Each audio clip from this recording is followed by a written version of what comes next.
Kali ini kita masak ayam goreng tepung ala rumahan. Simple banget, bumbu-bumbunya ada di caption. Jangan lupa ini harus dimarinasi dulu ya, minimal 1 jam dan dikasih air sedikit supaya bumbunya meresap hingga ke dalam, dan nanti setelah digoreng hasilnya tetap juicy daging dalam. Di sini kita nggak pakai tepung basah ya, cukup tepung kering aja dan dicelup 1 kali ke air putih biasa. Jadi pertama ke tepung kering dulu, celup ke air, lalu ke tepung kering lagi. Sudah, simple kan? Gitu aja. Kalian pasti bisa deh. Saat akan menggoreng, pastikan minyaknya panas dulu ya. Ya, suhunya di 160 sampai 170 Celcius. Dan jika udah coklat, angkat saja langsung, tiriskan.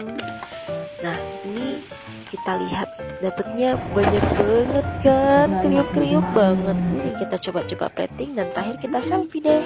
Dah.